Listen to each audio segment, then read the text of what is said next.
Hello everyone, if you enjoy my channel, please support me with one like, one subscribe, and one share. A strange day at a US startup.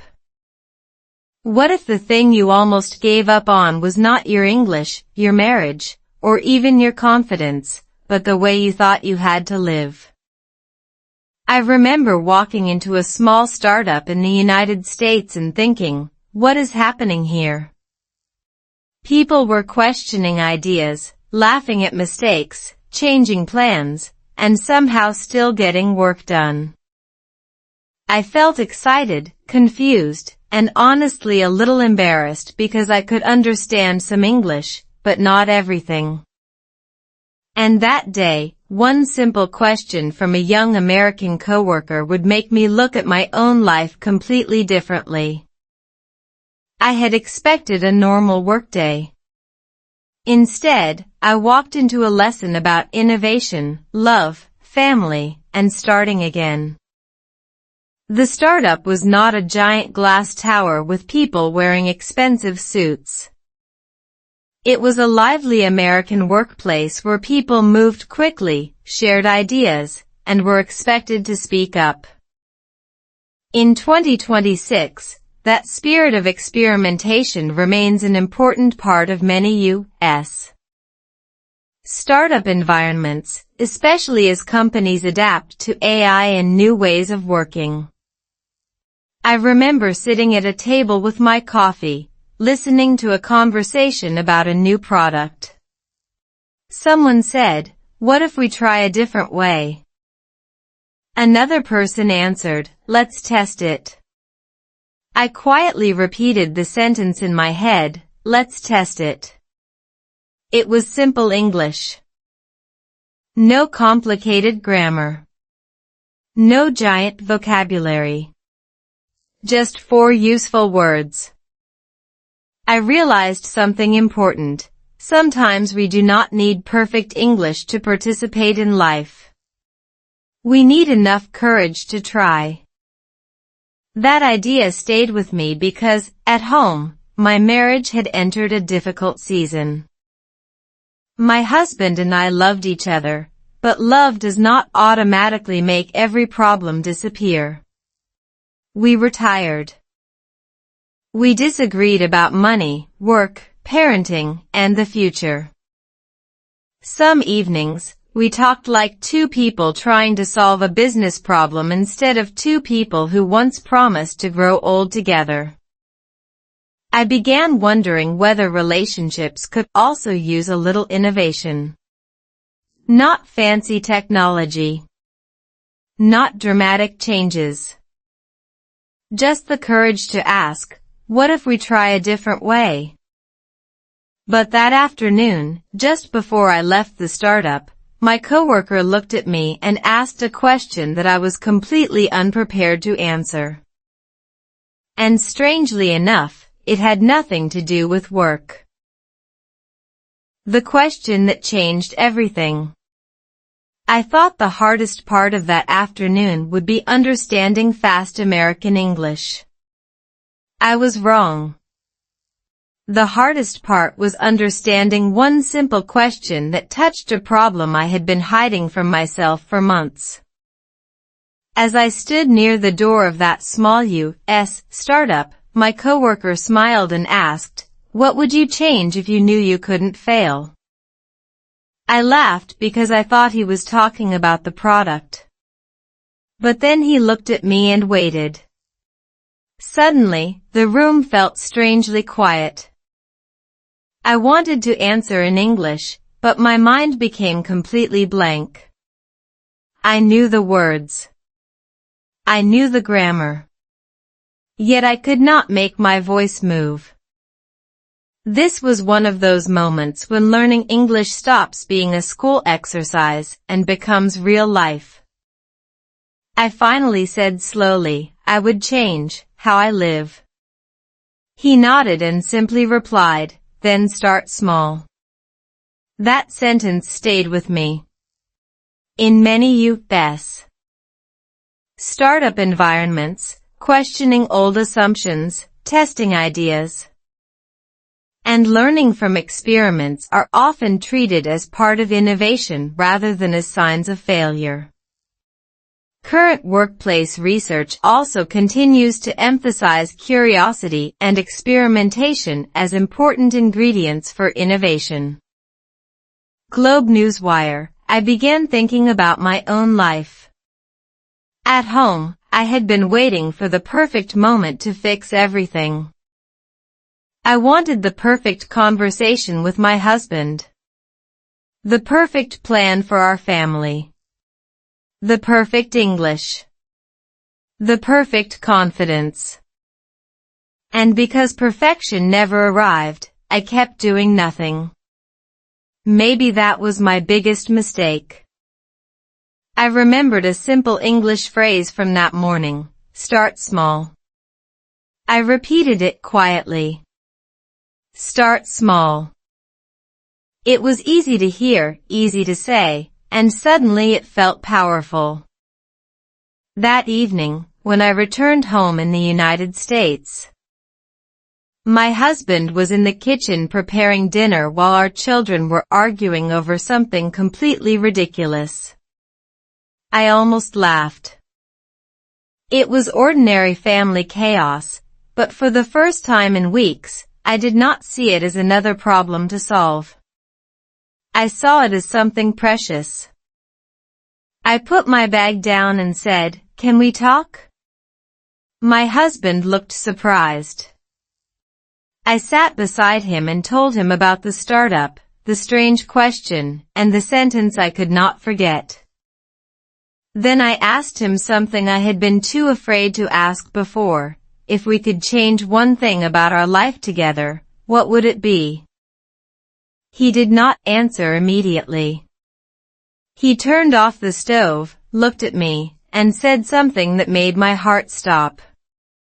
It was not what I expected at all. And what he said next would force both of us to confront the real problem in our marriage.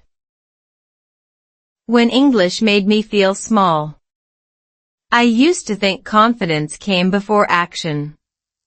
That night, I discovered the opposite. I was sitting across from my husband at our kitchen table in the United States, waiting for him to answer my question about changing our life.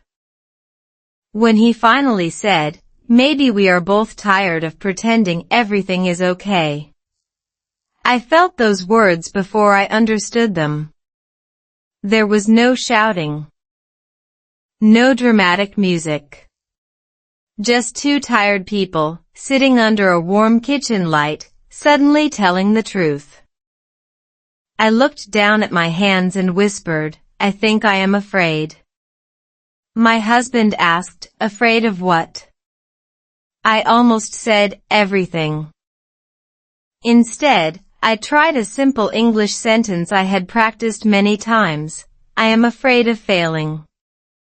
Somehow, saying it aloud made the fear smaller. That was the strange lesson I was learning from English. A language can feel like a wall when you are nervous, but sometimes a few simple words can become a door. I told my husband about the startup again. I explained how everyone seemed comfortable saying, "I don't know, let's try," and even, "That didn't work." Nobody looked ashamed when an idea failed. They simply asked what they could learn from it. That mindset stayed in my head because my own life had become the opposite. At home, I treated every mistake like evidence that something was wrong with me. If I forgot a word in English, I felt embarrassed. If I misunderstood someone, I became quiet. If my husband disagreed with me, I sometimes heard his disagreement as rejection. My brain had turned ordinary problems into giant warning signs. Psychology often describes this kind of reaction as a tendency to focus strongly on negative information when we feel threatened. I did not need a complicated lecture to understand it. I could feel it happening inside me. So I decided to test something small. Instead of trying to speak perfect English, I would speak one clear sentence every day. Instead of trying to fix my entire marriage in one conversation, I would ask one honest question. Instead of worrying about every possible failure, I would try one small change and see what happened. Small experiment, I told myself. Small result. My husband smiled and said, "That sounds like your startup language." We both laughed. For the first time in a long time, our kitchen felt lighter. But then he became serious again. He reached for his phone, opened something, and turned the screen toward me. I saw a message that I had never expected to see. It was connected to my work, my confidence, and the decision I thought I had already made. And suddenly, I realized my little experiment was about to become much bigger than I imagined. American culture, family, and freedom. The message on my husband's phone should have made me happy, but instead, my stomach dropped. It was an invitation from the startup asking if I would join a small project where I could share ideas and practice communicating with the team. I stared at the screen and immediately thought, they made a mistake. That was my first reaction. Not excitement.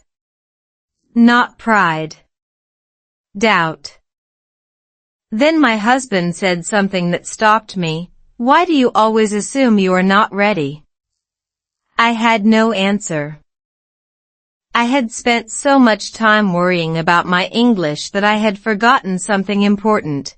People do not need perfect words to have valuable ideas. The next morning, I went back to the startup in the United States. I noticed something I had missed before. People were direct, but they were not necessarily trying to be rude. Someone could disagree with an idea and still respect the person who shared it. Someone could say, "I don't think that will work," and then immediately add, "But what about this?" For me, this was a fascinating part of American workplace culture. The goal was often not to protect an idea because it belonged to you. The goal was to make the idea better. I began practicing a few simple English expressions. I have an idea. Can we test it? What do you think? I'm not sure yet. These sentences were short, but they gave me a voice. I realized that learning English through real stories can be more memorable because the words are attached to emotions and situations. When I said, "What do you think?" I was not memorizing grammar. I was opening a conversation. When I said, "I'm not sure yet," I was giving myself permission not to know everything. That lesson followed me home. My children were growing up in the same American environment, watching adults make choices, change plans, and sometimes fail publicly. I wanted them to understand that success was not about looking perfect. It was about being willing to learn. That evening, my husband and I sat with our children at the dinner table. We talked about trying new things. My daughter said, "What if you fail?" I smiled and answered, "Then I learn."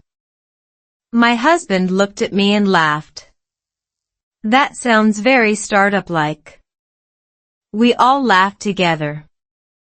But beneath that laughter, something serious was changing. I was beginning to understand that freedom was not simply doing whatever you wanted. Sometimes freedom meant giving yourself permission to try, speak, change, and begin again. Yet the next morning, I received another message from the startup. This time, there was no invitation.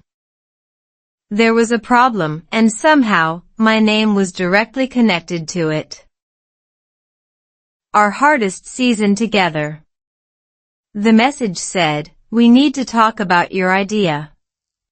For a few seconds, I could not breathe. I had only been trying to help, yet now I wondered if I had made a serious mistake. My hands felt cold, and the English words on the screen suddenly looked harder than they really were. I read the message again. "Can we meet this afternoon?" My brain immediately created 10 terrible endings. Maybe they hated my idea. Maybe my English was not good enough. Maybe I had embarrassed myself. Then I remembered the lesson I had been learning. Do not treat a problem like a final verdict. Treat it like an experiment. So I answered with 3 simple words, "Yes. I'm ready." I was not ready. Not emotionally, anyway. But saying it gave me a tiny bit of courage.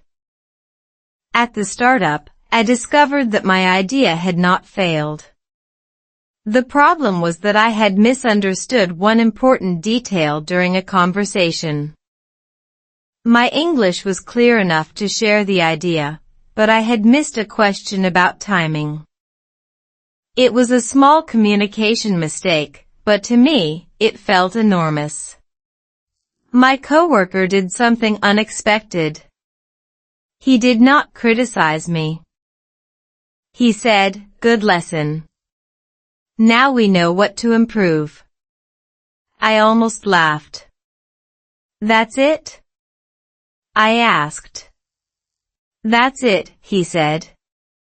"We test. We learn. We improve." For simple words became my new mental soundtrack. That evening, however, my real test was waiting at home. My husband and I had been under pressure for months. Bills, work, parenting, schedules, and exhaustion had slowly turned our marriage into a place where we solved problems but forgot to enjoy each other.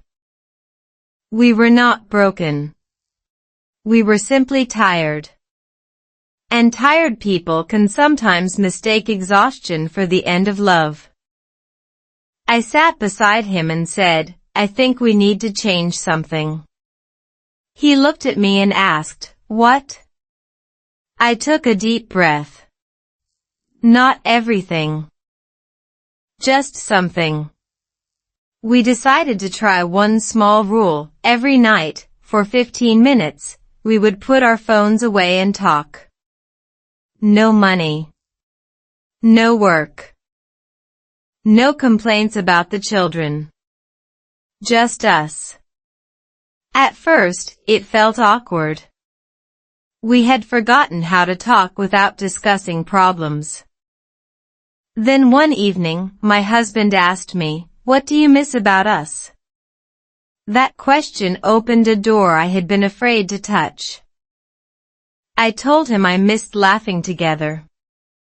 He smiled and said he missed the woman who used to laugh at his terrible jokes. I laughed immediately. "Your jokes are still terrible." He laughed too. For the first time in months, our home felt warm again. But just when I thought our little experiment was working, my husband received a phone call that changed the entire direction of our family. The startup lesson I never expected. The phone call lasted less than 2 minutes, but when my husband hung up, the room suddenly felt different. He looked at me and said, "They want me to consider a new position." Normally, that would have been exciting news. Instead, I immediately worried about everything that could go wrong. A new position could mean longer hours, more pressure, less time with our children, and another challenge for our marriage. My old instinct was to say, no. It's too risky. But something inside me remembered the startup. I looked at my husband and asked, what if we test it? He smiled because he knew exactly where I had learned that sentence. That night, we sat together and treated the decision like a small experiment. We talked about the schedule, the money, the children, and the possible problems. We did not need a perfect answer. We needed a better question. That was one of the biggest lessons I learned from watching startup culture in the United States. Innovation is often less about having a brilliant idea and more about being willing to test, learn, adjust, and try again. I started using the same mindset in my English practice. Instead of asking, can I speak English perfectly? I asked, can I speak one useful sentence today? Instead of waiting until I understood every word in a conversation, I listened for the main idea. One phrase I loved was, let's figure it out. I repeated it slowly, let's figure it out. It became useful at work, at home, and even with my children. When my son struggled with homework, I stopped saying, you should know this. I said, let's figure it out. When my husband and I disagreed, I tried, let's figure it out.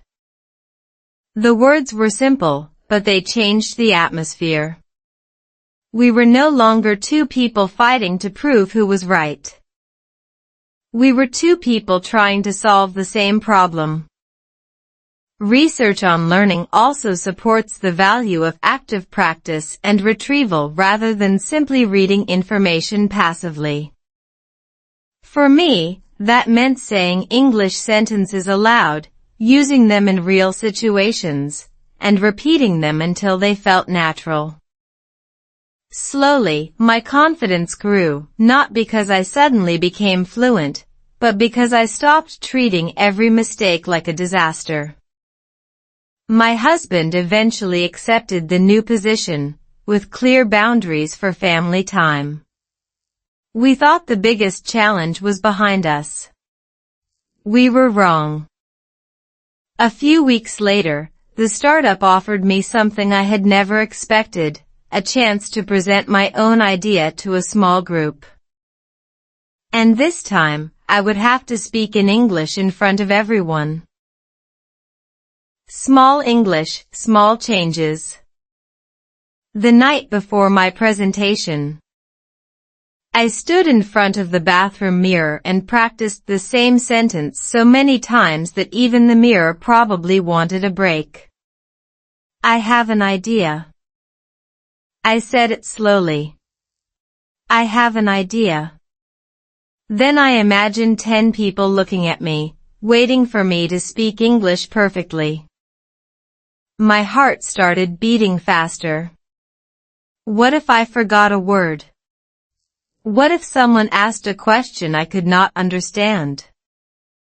What if everyone realized I was not as confident as I looked? Then I remembered something more important than perfect English. I had an idea worth sharing. The next morning, I walked into the startup with shaky hands and a simple plan. I would speak slowly. I would use short sentences. I would pause when I needed to think. And if I made a mistake, I would keep going. That became my quiet English lesson. Good communication is not always about complicated vocabulary. Sometimes clear, simple English is more powerful because people can understand your message immediately. I began with, I noticed a problem. Then I explained my idea. I did not use impressive words. I used everyday English. We can test this. We can ask customers. We can change it later. What do you think? My voice became steadier with every sentence. Then someone asked a question I did not understand. My old self would have smiled nervously and pretended to understand. Instead, I said, "Could you say that again, please?" It was such a small sentence, but I felt strangely proud. Asking for clarification was not weakness. It was communication. My coworker repeated the question more slowly, and I answered. When the presentation ended, nobody applauded like I had just won an award. They simply started discussing the idea. And somehow, that was even better. My idea became a real experiment. We tested it, received feedback, changed one part, tested it again, and learned from the result. At home, I started using the same process. My husband and I continued our 15-minute conversations. Sometimes we laughed. Sometimes we disagreed. Sometimes we simply sat together because there was nothing important to say. But we were present. My children noticed the change too. One evening, my son asked, "Mom, why are you smiling so much?" I said, "Because I'm learning." He laughed and said, "You're always learning." He was right. I realized that learning English had become bigger than English. It was teaching me patience, courage, listening, and the ability to stay calm when I did not understand everything. Then, just when our family seemed more peaceful, I received an email from the startup. The subject line was only 4 words, "We need to talk." I opened it, and immediately knew something had gone terribly wrong. One risk changed everything. The email contained only a few lines, but I read it 3 times because I was convinced I had misunderstood it. "Your project is moving forward. We'd like you to lead the next test." I stared at the screen. Me? Lead it? My first feeling was not excitement. It was fear. I suddenly remembered every English mistake I had made, every moment I had stayed quiet, and every time I had told myself, "Maybe I'm not ready." Then I laughed because apparently my brain had forgotten the most important lesson I had learned. You do not have to feel ready before you begin. You become ready by beginning. I accepted the opportunity, but I also knew it would require a risk. I would need to speak with customers, listen carefully, explain the idea, and make decisions when I did not have every answer. That was uncomfortable, but it felt strangely familiar. At home, my husband and I had also been taking small risks. We protected our 15 minutes together. We planned family activities instead of constantly waiting for a free weekend. We started asking each other a simple question, "What do you need?" It sounded ordinary, but it prevented many small misunderstandings from becoming big arguments. I also changed how I practiced English. Instead of studying for hours and feeling exhausted, I practiced short conversations. I listened to simple English stories, repeated useful phrases, and used them in real situations. One phrase became my favorite, "I'll give it a try." I said it when I was nervous. "I'll give it a try." Slowly, the sentence became more than English practice. It became a personal promise. At the startup, the customer test did not go perfectly.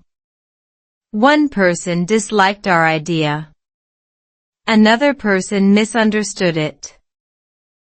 A third person gave us a suggestion that forced me to rethink everything. My old reaction would have been panic. Instead, I wrote down the feedback and said, "Thank you. This helps us learn." I could almost hear my coworker's voice: test, learn, improve. That evening, I brought the results home. My husband listened carefully, then said, "You know what is different about you now?" I asked, "What?" He smiled. "You don't run away from problems anymore." His words touched me deeply because he was right. I had spent years believing that confidence meant never being afraid. Now I understood something better. Confidence can simply mean being afraid and still taking the next small step. We celebrated with a simple family dinner. Nothing expensive. Nothing dramatic. Just laughter, food, and our children telling silly stories.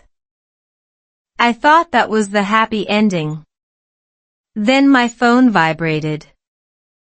It was another message from the startup. This time, the message mentioned a deadline, a major decision, and a word that made my heart sink: tomorrow. What success really means. Tomorrow arrived too quickly. At 7 a.m.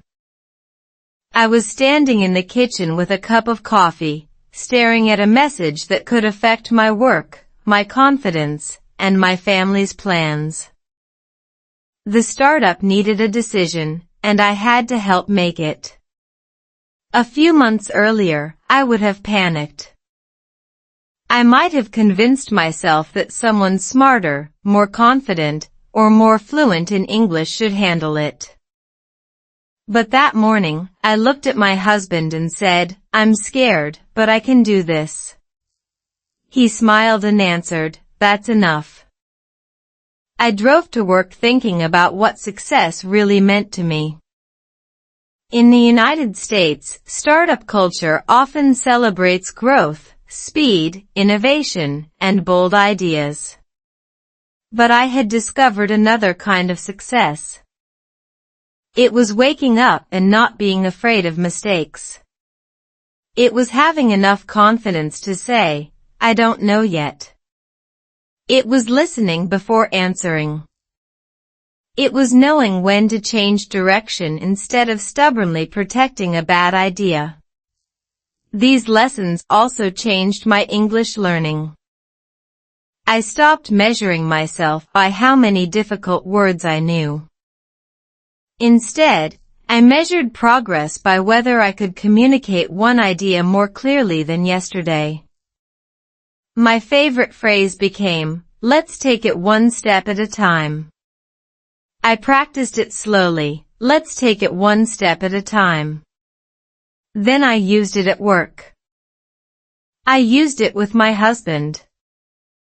I even used it when my children had one of those spectacular family arguments over something completely ridiculous. Like who had touched the last cookie.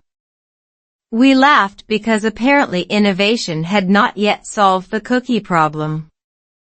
At the startup meeting, we reviewed the customer feedback. The original idea was not perfect. In fact, part of it needed to be completely changed. For a moment, I felt disappointed. Then I heard myself say, "Okay. What can we improve?"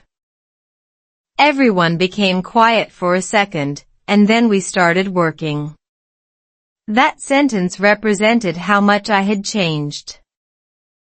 I no longer saw changing direction as failure. I saw it as learning. That evening, I came home and told my family the project had taken a new direction. My husband hugged me and said, "I'm proud of you." Those words meant more than any professional compliment. My children cheered as if I had invented something extraordinary. Maybe, in a small way, I had. I had invented a new version of myself, one who could listen, speak, learn, love, fail, and try again. But there was still one final decision waiting. The startup wanted me to make a choice that could change our future. And for the first time, I knew the answer would not come from fear. The life we almost gave up. What if the life you are tired of is not the life you need to escape, but the life you need to rebuild? That was the question I carried into the final meeting at the startup. I had spent months learning about innovation, practicing simple English, and slowly repairing the distance between my husband and me. Now I had one decision to make. The startup wanted me to continue leading the project, but it would require more responsibility and more time. A younger version of me would have immediately said yes, afraid that saying no meant missing my chance. Another version would have said no because she was afraid she could not handle it. Instead, I asked a different question: can I do this without losing what matters most? That question changed everything. I talked honestly with my husband. We looked at our schedule, our children, our responsibilities, and our priorities. We decided that I could accept the opportunity, but only with clear boundaries. Family dinner would remain family dinner. Our 15-minute conversations would remain protected. And when life became difficult, we would talk instead of silently carrying everything alone. I accepted the role. Not because I suddenly became fearless, but because I finally understood that courage does not mean choosing the biggest opportunity. Sometimes courage means choosing an opportunity that fits the life you actually want. At the startup, I continued learning.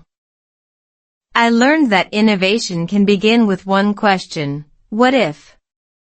I learned that a failed test is information, not humiliation. I learned that simple English can carry powerful ideas. And most importantly, I learned that these lessons also work at home. When my husband and I disagreed, we asked, what if we try another way? When my children struggled, we said, let's figure it out. When I made an English mistake, I smiled and tried again. Months later, one ordinary Saturday morning, I stood in our kitchen making breakfast while my husband helped the children set the table. Nothing looked extraordinary. There was no big celebration. No dramatic success story. But I suddenly realized I was happy. The startup had taught me how to innovate, but my family had taught me why innovation matters. We do not change our lives just to become busier, richer, or more impressive. We change because we want to protect what we love and become better versions of ourselves. I looked at my husband and said, "Do you remember when we almost gave up?" He smiled. "Yes." I asked, "Are you glad we didn't?" He walked over, held my hand, and said, "Every single day." I smiled because I finally understood the deepest lesson of my journey. Sometimes the greatest breakthrough is not creating something new. It is refusing to give up on something worth rebuilding. If you are learning English today, remember my simple words: start small. Keep going. Try again. You do not need perfect English. You do not need a perfect life. You only need the courage to take the next step. And sometimes, that tiny step can lead you somewhere you never imagined.